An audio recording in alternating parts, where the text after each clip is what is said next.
Welcome back, everybody. Let's talk poetry now. South Africa's ambassador to Zimbabwe, Vusi Mavimbela, will tomorrow launch his anthology of poems.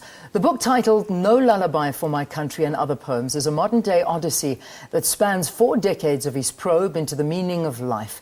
It is also an incisive commentary, praise and critique that does not shy away from tackling conventional beliefs, no matter how conventional they might be. The ambassador joins us in studio now to tell us a little bit more about the book. It's so good to have you. Welcome to Morning Live. Thank you, Leanne. So while we were having a conversation, I asked you, has poetry always been something that you've loved? Have you always written poetry? Yes, I think since I was very young at high school, I started developing the interest for poetry and the spoken word and written word in general. Yeah, so it's I suppose something that have you been writing over the years that you've managed to compile this book? I've been writing for almost 40 years now.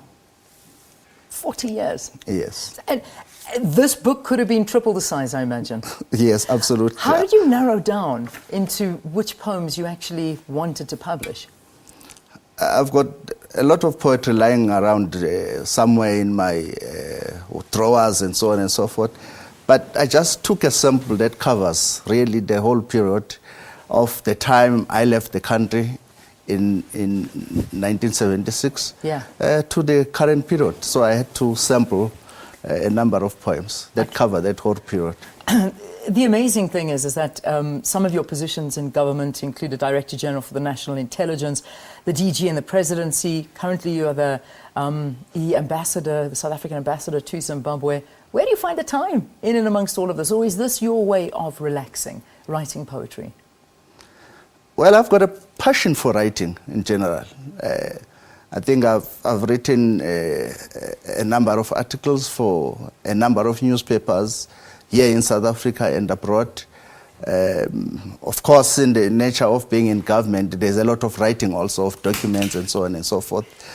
So poetry is one of the passions that I do during my spare time. Yeah, it's a wonderful thing to do, to have that, to not lose focus of what your passion really is. Is it the first book that, I know you've done many articles, but is it your first book that you've actually published? It's not exactly. You see, some of the poems here have been published in different books here and there. So I thought that I should bring them together. The majority of them have never been published, of these poems, but some of them have been published in different books over the decades. Now, the poem No Lullaby for My Country, which you wrote in 1989, is the title of the book. So that's where you go, No Lullaby for My Country and Other Poems. Why in particular this poem? What is so special about this one that you decided to actually name the book after it? In fact, in this book is about 100 pages of poetry. 50 pages is actually one poem. That is No Lullaby for My Country. Wow. Because it's kind of an epic. It covers many themes. And as you see that I wrote it in 1989. Yeah. So it is really the center of this book in terms of the variety of themes that it deals with. That's amazing. So, I mean, I can see there's so many, 50 pages of this. But when I ask you, what is one of your favorite poems in this book? You didn't mention that one. You mentioned Nelson Mandela, which you wrote in 2014. What is it about this poem? The Nelson Mandela poem? Yeah, Nelson Mandela. Well, I wrote this poem immediately after Tata's funeral, his death. It's really to celebrate the man, to celebrate his achievement and his contribution. And in a way, really to celebrate the democracy in South Africa. Because it largely touches on the post-apartheid period of Mandela's time. His presidency, his death, his funeral, and the legacy that he has left, not only for South Africa, but for the world. Yeah. Just to read one or two lines to viewers, because it's only fair to do so. Nelson Mandela was our Sigmund Freud, who dispatched all of us to the Truth and Reconciliation Commission to sing the songs of atonement. We all wept wept many blood rivers that shall lie hidden under the lush greens, that shall forever feed the hope of our collective dream. Remember that we all wept. Desmond Tutu wept. The nation wept in broad daylight, tears as hot as molten zinc, a delirious purgatory fomented in swells of race and ideology. And it goes on and on and on. What a beautiful, I suppose it's every year signifies a different memory, a different event, a different happening in your life that you've, I suppose, traveled around. I mean, you've got poems written about taxi rides in Orlando and a whole bunch of things. Harvard University. I came here to see this campus to promote fortunes of my national liberation struggle. You spent time at Harvard? No, not really. I was actually on tour in America, on a speaking tour.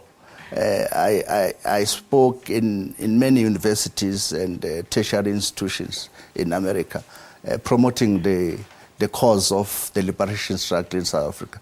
Yeah. So that poem just touches on an incident that happened when I was addressing the students at Harvard University. Yeah. Really an extreme example of racism in America, which was displayed. So that poem tries and captures that. Yeah, it's absolutely beautiful. Now, you're launching this tomorrow. Where is it taking place? Talk to me about the event. The launch is at Scoops Theatre of Books, that is in Monte Cassino. It's at 6:30 in the evening, 6:30 for 7 o'clock in the evening. Yeah, and from then on, will it be available in bookstores around the country? From then on, it is going to be available. In fact, tomorrow, when I launch the book at Scoops, the books will be available. So those who are coming to the launch will be able to buy the book. Fantastic. And hopefully get an autograph. Exactly, that's what I was going to say. And a signed copy Yes. of this book of poetry. A beautiful book of poetry, No Lullaby for My Country, and other poems. Vusi Mavimbela, who at this point in time is the South African ambassador to Zimbabwe, living there. He's here just to promote this book. And it's a fantastic book, I suppose, through Vusi's eyes, but also through our history and how the country has developed since then. Thank you so much. It's been a pleasure having you here on the program, and I wish you the best of luck with this. Thanks, Leanne. Absolute Thanks pleasure. to your viewers. All right, let's take a break. We'll see you after this. Stay tuned.